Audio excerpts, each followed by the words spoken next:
রক্তে ভেজা পায়ে নবীজি হাঁটছেন তায়েফের পথে। পাথর ছুঁড়ছে মানুষ আর আকাশ কাঁদছে তার সঙ্গে। কিন্তু হঠাৎ আসমান খুলে গেল। জিব্রাইল আলাইহিসসালাম হাজির, পাহাড়ের ফেরেশতা নিয়ে। তবুও নবীজির ঠোঁটে শুধু এক কথা, হে আল্লাহ, যদি তুমি রুষ্ট না হও তবে আমি সন্তুষ্ট। এটাই ছিল দুনিয়ার সবচেয়ে সুন্দর ক্ষমা। আসুন শুনে নিই তায়েফ সফরের সেই হৃদয় বিদারক ঘটনা।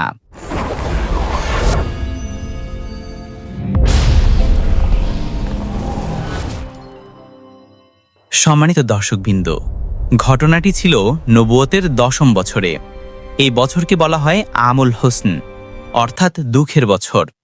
কারণ এই বছরই আমাদের প্রিয় নবী সাল্লাল্লাহু আলাইহি ওয়া আলিহি ওয়াসাল্লামের প্রিয় চাচা হজরত আবু তালিব এবং প্রাণপ্রিয় স্ত্রী হজরত খাদিজা রাদিয়াল্লাহু আনহা ইন্তেকাল করেন।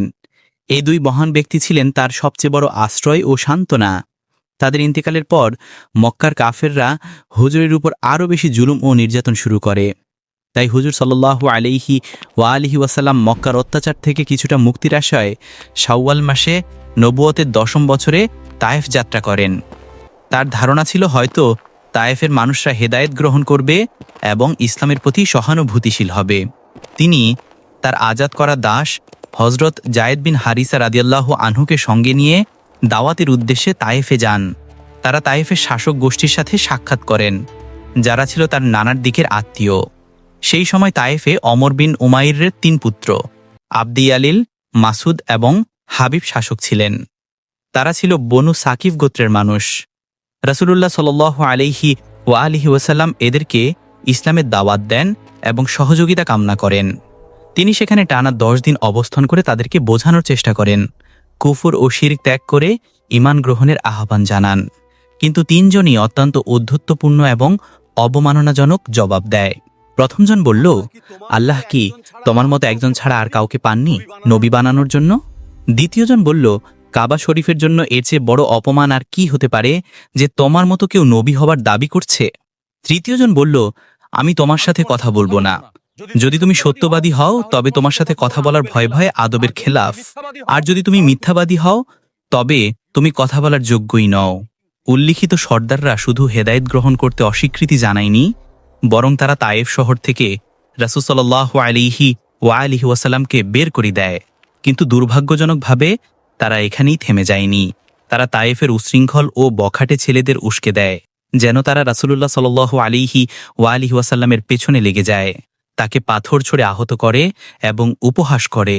ফলে রাস্তা দিয়ে যাওয়ার সময় তারা তার উপর পাথর নিক্ষেপ করতে শুরু করে। এত পাথর ছোড়া হয়েছিল যে হুজুর সাল্লাল্লাহু আলাইহি ওয়া আলিহি ওয়াসাল্লাম গুরুতরভাবে আহত হয়ে পড়েন। যখন আঘাতের তীব্রতে তিনি বসতে পারতেন, তখন ওই দুর্বৃত্তরা তার বাহু ধরে জোর করে দাঁড় করাত এবং আবারও পাথর ছুঁড়তে শুরু করত। তারা উচ্চস্বরে অট্টহাস্য করত। রাসূলুল্লাহ সাল্লাল্লাহু আলাইহি ওয়া আলিহি ওয়াসাল্লামের পবিত্র শরীর রক্তে রঞ্জিত হয়ে যায় এবং তার জুতো রক্তে ভরে যায়। যখন তিনি হাঁটতে শুরু করতেন তখনও তারা পেছন থেকে পাথর মারত। এর সাথে সাথে তাকে গালি দিত এবং বিদ্রূপ করে আওয়াজ করত। এই হৃদয় বিদারক মুহূর্তে তার সাথী হজরত জায়েদ বিন হারিসা রাদিয়াল্লাহু আনহু তাকে রক্ষা করার আপ্রাণ চেষ্টা করতে থাকেন। তিনি তার শরীর দিয়ে রাসূলুল্লাহ সাল্লাল্লাহু আলাইহি ওয়া আলিহি ওয়াসাল্লামকে আড়াল করার চেষ্টা করেন, যেন যতটা সম্ভব পাথর তার গায়ে লাগে। এই চেষ্টায় হজরত জায়েদ রাদিয়াল্লাহু আনহুর মাথাও গুরুতরভাবে আহত হয়। আর হুজুর সাল্লাল্লাহু আলাইহি ওয়া আলিহি ওয়াসাল্লামের পায়ের জখম এতই গভীর ছিল যে সেখান থেকে রক্ত ঝরতে থাকে। মারাত্মক আহত অবস্থায় রাসূলুল্লাহ সাল্লাল্লাহু আলাইহি ওয়া আলিহি ওয়াসাল্লাম তায়েফ থেকে বের হয়ে পড়েন এবং বনি রাবিয়া গোত্রের একটি বাগানে আশ্রয় নেন। এটি ছিল উতবা ইবনে রাবিয়া ও সায়েবা ইবনে রাবিয়ার মালিকানাধীন। সেখানে একটি গাছের নিচে তিনি আশ্রয় গ্রহণ করেন। হুজুর সাল্লাল্লাহু আলাইহি ওয়া আলিহি ওয়াসাল্লাম ছিলেন গভীর শোকাহত, শারীরিকভাবে আহত এবং মানসিকভাবে ভীষণভাবে ভেঙে পড়া এক অবস্থা। সেই নির্জন কষ্ট ভরা মুহূর্তেই তিনি এক অসাধারণ ও হৃদয় বিদারক দোয়া করেন, যা ইতিহাসে দোয়ায়ে তাইফ বা দোয়ায়ে মুস্তাগাজিন নামে প্রসিদ্ধ। এই দোয়ার প্রতিটি বাক্য বিনয়, নম্রতা এবং গভীর আত্মসমর্পণের নিদর্শন। এই দোয়া থেকেই বোঝা যায় তাইফবাসীর অবমাননা ও নির্যাতনে তিনি কতটা ব্যথিত হয়েছিলেন। রাসূলুল্লাহ সাল্লাল্লাহু আলাইহি ওয়ালিহি ওয়াসাল্লাম বলেন, হে আল্লাহ, আমি তোমার কাছে আমার দুর্বলতা, অসহায়ত্ব এবং মানুষের চোখে আমার তুচ্ছতার অভিযোগ জানাই। হে দয়াময়, তুমি দুর্বলদের আশ্রয়ে এবং তুমিই আমার রব। তুমি আমাকে কার কাছে সঁপে দিচ্ছ? এমন কারো হাতে যে অচেনা এবং আমার উপর কঠোর আচরণ করে, নাকি এমন শত্রুর হাতে যার উপর তুমি আমার ব্যাপারে কর্তৃত্ব দিয়েছ? যদি আমার প্রতি তোমার কোনো রাগ বা অসন্তুষ্টি না থাকে, তবে আমি কষ্টের পরোয়া করি না। কিন্তু তোমার পক্ষ থেকে শান্তি ও নিরাপত্তা আমার জন্য সবচেয়ে প্রশস্ত আশ্রয়। আমি তোমার সেই পবিত্র চেহারার নূরের আশ্রয় চাই, যার আলোতে সমস্ত অন্ধকার দূর হয় এবং যার কারণে দুনিয়া ও আখিরাতের সব কিছু সুব্যবস্থিত রয়েছে। যেন তুমি আমার প্রতি রুষ্ট না হও, যেন তোমার গাজাব আমার উপর আপতিত না হয়। আমি কেবল তোমার সন্তুষ্টির জন্যই চেষ্টা চালিয়ে যাব, যতক্ষণ না তুমি সন্তুষ্ট হও। আর তোমার ছাড়া কারো মধ্যে নেই কোনো শক্তি কিংবা ক্ষমতা। এই সময় আল্লাহ তাআলা হযরত জিবরাইল আলাইহিসসালামকে অবতরণ করালেন। জিবরাইল আলাইহিসসালাম একটি মেঘের ছায়ায় এসে উপস্থিত হন এবং আরজ করেন, হে মোহাম্মদ সাল্লাল্লাহু আলাইহি ওয়ালিহি ওয়াসাল্লাম, আল্লাহ তাআলা আপনার জাতির কথা শুনেছেন এবং তাদের আপনার প্রতি আচরণও দেখেছেন। আল্লাহ তাআলা আপনার কাছে পাহাড়ের ফেরেশতাকেও পাঠিয়েছেন। আপনি চাইলে তাকে নির্দেশ দিতে পারেন। এরপর পাহাড়ের ফেরেশতা নবী করিম সাল্লাল্লাহু আলাইহি ওয়ালিহি ওয়াসাল্লামকে সালাম আর্জ করেন এবং বলেন, হে আল্লাহ তাআলার রাসূল, আপনি যদি অনুমতি দেন তাহলে আমি এই দুটি পাহাড় যা মক্কার দুই পাশে অবস্থিত তুলে এনে এই তায়েফবাসীর উপর চাপিয়ে দেব, যাতে তাদের নাম নিশান পর্যন্ত মুছে যায়। এই পর্যায়ে নবী রাহমাত সাল্লাল্লাহু আলাইহি ওয়ালিহি ওয়াসাল্লাম যে উত্তর দেন তা কিয়ামত পর্যন্ত প্রমাণ করে যে তিনি ছিলেন রাহমাতুল লিল আলামিন, সমস্ত বিশ্বের জন্য রহমত স্বরূপ। তিনি বললেন, না, আমি এটা চাই না, বরং আমি আল্লাহ তাআলার কাছে আশা রাখি যে এদের ভবিষ্যৎ প্রজন্মের মধ্য থেকে এমন লোক জন্মাবে যারা শুধুমাত্র এক আল্লাহর ইবাদত করবে এবং তার সাথে কাউকে শরিক করবে না। এই দয়ার বার্তাই ছিল নবীজির প্রকৃত পরিচয়, ক্ষমাশীলতা, দয়া এবং ধৈর্যের এক অনন্য উদাহরণ। এদিকে সেই বাগানে উপস্থিত ছিলেন উতবা ও সায়েবা। তারা রাসূলুল্লাহ সাল্লাল্লাহু আলাইহি ওয়ালিহি ওয়াসাল্লামের মাজলুম ও অসহায়ত্ব নিজের চোখে দেখছিল। এই দৃশ্য দেখে তাদের হৃদয় কিছুটা গলে যায়। আত্মীয়তার টান ও মানবিক অনুভূতি জেগে ওঠে। তারা এক থালায় আঙ্গুর সাজিয়ে আনল এবং তাদের একজন খ্রিস্টান গোলাম আদ্দাসকে ডেকে বলল, এই আঙ্গুরগুলো ওই ব্যক্তির কাছে নিয়ে যাও এবং তাকে বলো যেন কিছু খেয়ে নেন। আদ্দাস আঙ্গুরের খালা নিয়ে এলো এবং তা রাসূলুল্লাহ সাল্লাল্লাহু আলাইহি ওয়ালিহি ওয়াসাল্লামের সামনে রাখল। হুজুর সাল্লাল্লাহু আলাইহি ওয়ালিহি ওয়াসাল্লাম বিসমিল্লাহ বলে খাওয়া শুরু করলেন। আদ্দাস বিস্মিত হয়ে জিজ্ঞেস করল, আল্লাহর কসম, এই শহরের লোকেরা তো বিসমিল্লাহ বলে না। তখন নবী করিম সাল্লাল্লাহু আলাইহি ওয়ালিহি ওয়াসাল্লাম জিজ্ঞেস করলেন, তুমি কোন শহরের বাসিন্দা এবং তোমার ধর্ম কি? আদ্দাস উত্তর দিল, আমি নিনুয়ার বাসিন্দা। ধর্মমতে আমি একজন খ্রিস্টান। রাসূলুল্লাহ সাল্লাল্লাহু আলাইহি ওয়ালিহি ওয়াসাল্লাম বললেন, সেই নিনুয়া যেখানে আল্লাহর নবী ইউনুস ইবনে মাতা আলাইহিস সালাম থাকতেন। আদ্দাস বিস্ময়ে বলল, আপনি ইউনুস আলাইহিস সালাম সম্পর্কে জানেন কিভাবে? রাসূলুল্লাহ সাল্লাল্লাহু আলাইহি ওয়ালিহি ওয়াসাল্লাম বললেন, তিনি আমার ভাই ছিলেন। আল্লাহর একজন নবী, আমিও একজন নবী। এ কথা শুনে আদ্দাসের চোখে পানি এসে যায়। সে আবেগে আপ্লুত হয়ে রাসূলুল্লাহ সাল্লাল্লাহু আলাইহি ওয়ালিহি ওয়াসাল্লামের হাত, পা এবং কপালে চুমু দেয় এবং উচ্চস্বরে বলে ওঠে, আশহাদু আল্লা ইলাহা ইল্লাল্লাহু ওয়া আশহাদু আন্না মুহাম্মাদান আবদুহু ওয়া রাসূলুহু। আমি সাক্ষ্য দিচ্ছি আল্লাহ ছাড়া কোনো ইলাহ নেই এবং মুহাম্মদ সাল্লাল্লাহু আলাইহি ওয়াসাল্লাম আল্লাহর বান্দা ও রাসূল।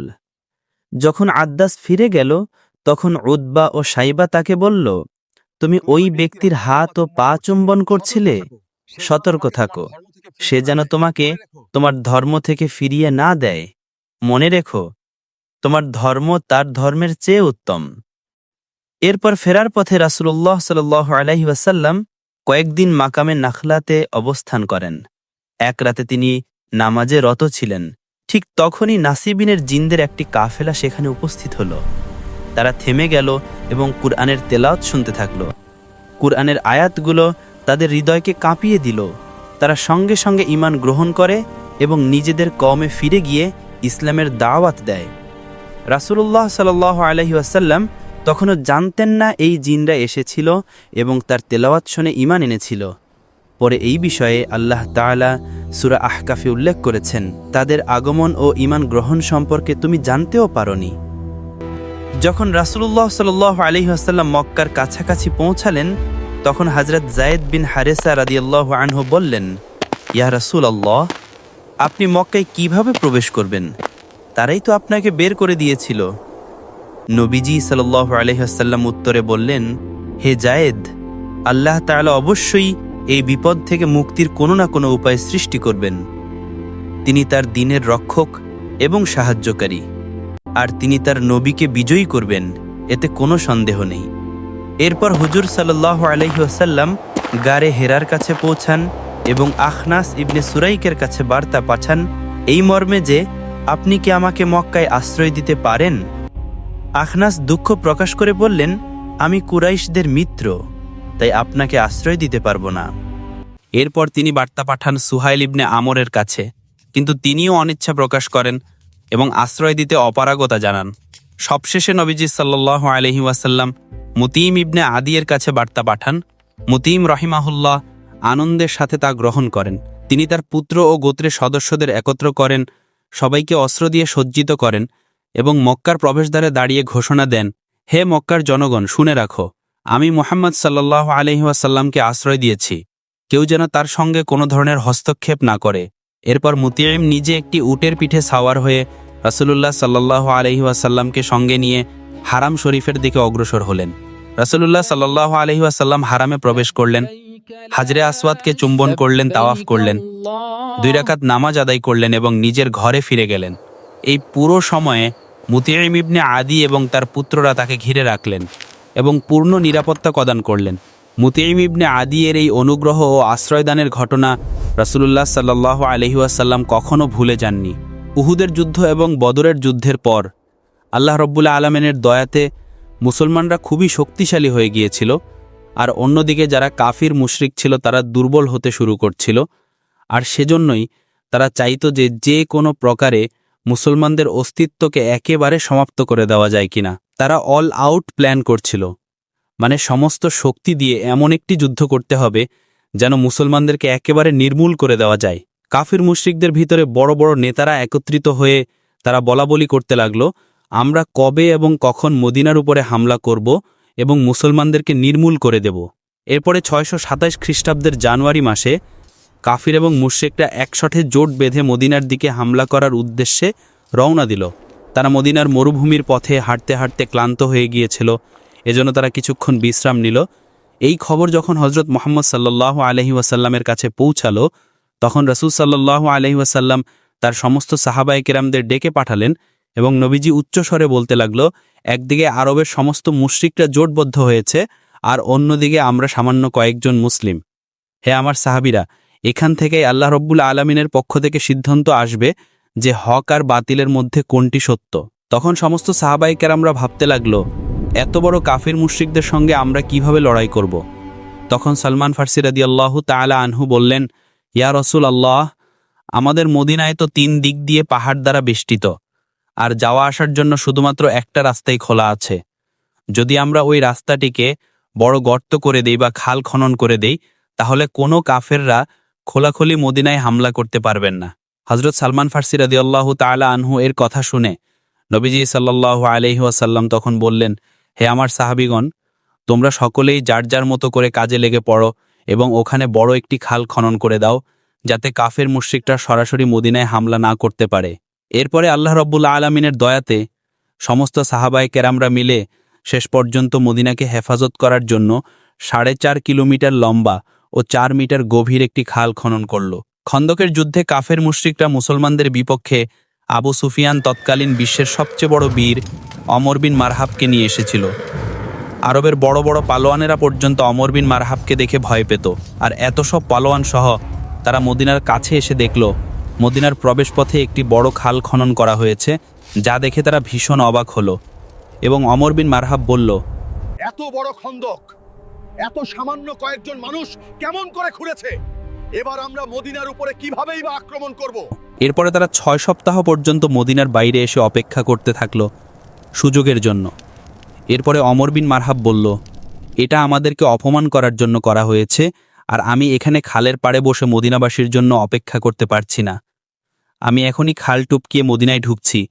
তোমরা যদি আমার সঙ্গে কেউ যেতে চাও, তাহলে আসতে পারো, আর যদি কেউ না যেতে চাও তাহলে তোমরা এখানেই থেকে যাও। আমি দেখছি কিভাবে মদিনাবাসী আমার হাত থেকে বেঁচে যায়। সে মদিনায় প্রবেশ করল খাল টপকিয়ে। তারপর জোরে জোরে চিৎকার করে তখন বলতে লাগল, হে মুসলমান মিথ্যাবাদী কাপুরুষেরা, যদি কারোর ক্ষমতা থাকে তাহলে বের হয়ে আসো আমার সঙ্গে মোকাবেলা করতে, অথবা আমার হাতে হত্যা হয়ে যাও। অমর বিন মারহাবের এই চিৎকারের গর্জনে সমস্ত সাহাবাহিকের আমরা নিজেদের চক্ষু দৃষ্টিকে নিচু করে রাখল আর চুপ থেকে গেল। তখনই হজরত আলী রাদিয়াল্লাহু আনহু সোজা হয়ে দাঁড়ালেন আর বললেন, ইয়া রাসূলুল্লাহ, আপনি আমাকে অনুমতি দেন, আমি সেখানে যাব এবং অমর বিন মারহাবকে কতল করে আসব। রাসূল সাল্লাল্লাহু আলাইহি ওয়াসাল্লাম তখন বললেন, হে আলী, তুমি বসে পড়ো। তুমি কি দেখতে পাচ্ছ না তোমার সামনে কে আছে? তোমার সামনে বিশ্ববিখ্যাত পালোয়ান অমর আছে, যার সঙ্গে তুমি মোকাবেলা করতে পারবে না, কেননা তুমি এর মোকাবেলাকারী নাও, আর তোমার বয়সও এখনও কম। সেই সময়ের শেরে খোদা হজরত আলী রাদিয়াল্লাহু আনহু এর বয়স মাত্র 23 বছর ছিলেন। তারপর অমর বিন মারহাব আবারও চিৎকার করে বলতে থাকে, হে মুসলমান কাপুরুষের দল, তোদের সেই জান্নাত কোথায় যেটির দাবি করিস, হেরে যাবি বলে মাথা নত করিস? লজ্জা করে না? তোরা শহীদ হলেই জান্নাতে চলে যাবি? তোদের মধ্যে কি এমন একজনও নেই যে জান্নাতের সুঘ্রাণ পেতে চায়? তখন মুসলমানদের মধ্যে বড় বড় বাহাদুর পালোয়ান বসা ছিল, যারা কেউ নড়াচড়া করছিল না, সবাই চুপ ছিল। কিন্তু আবারও বসে থাকতে পারলেন না শেরে খোদা।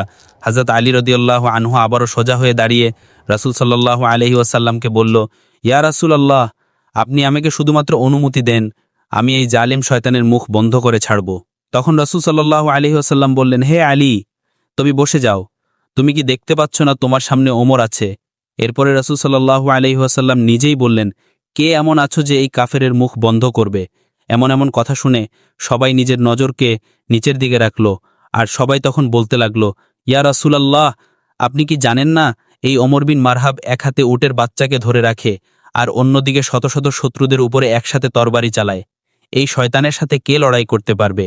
এরই মধ্যে হজরত আলী রাদিয়াল্লাহু তাআলা আনহু সদীর্ঘে তৃতীয়বারের মতো দাঁড়িয়ে গেলেন আর বলতে লাগলেন, হে আমার আকা, আপনি শুধুমাত্র আমাকে অনুমতি দেন, আমি এই কাফেরের মুখ চিরতরে বন্ধ করে দিব। তৃতীয়বার বলার পর হজরত আলী রাদিয়াল্লাহু আনহুকে রাসূল সাল্লাল্লাহু আলাইহি ওয়াসাল্লাম যাওয়ার অনুমতি দিলেন এবং হজরত আলী রাদিয়াল্লাহু আনহুকে বললেন, হে আলী, আমি যেন এটা শুনতে না পারি যে আমার আলী পরাজিত হয়ে আসছে, আমি যেন এটাই শুনি যে আমার আলী বিজয় বেশে এসেছে। এরপরে রাসূল সাল্লাল্লাহু আলাইহি ওয়াসাল্লাম তাকে যাওয়ার অনুমতি দিলেন। অনুমতি পাওয়ার সঙ্গে সঙ্গে হজরত আলী রাদিয়াল্লাহু আনহু এক হাতে ঢাল আর অন্য হাতে তরবারি নিয়ে ওমর বিন মারহাবের কাছে পৌঁছে গেল। ওমর বিন মারহাবের সমস্ত শরীর লোহা দ্বারা ঢাকা ছিল, অর্থাৎ তার কাপড় ছিল লোহা দ্বারা তৈরিকৃত, এমনকি তার মাথার টুপিটাও ছিল লোহা দ্বারা তৈরিকৃত। ওমর বিন মারহাব হজরত আলী রাদিয়াল্লাহু আনহুকে দেখে বলতে লাগলেন, তুমি আবার কে? হে যুবক, তুমি কেন এখানে মরতে এসেছো? এটা শুনে হজরত আলী রাদিয়াল্লাহু আনহু বলতে লাগলেন, আমি করওয়ারে হায়দার, আমার মা আমার নাম রেখেছে করওয়ারে হায়দার। আপনাকে জানিয়ে রাখতে চাই, হায়দার খুবই শক্তিশালী দক্ষ একটি সিংহকে বলা হয়ে থাকে, আর করওয়ার বলা হয়ে থাকে ফিরে ফিরে আক্রমণকারীকে।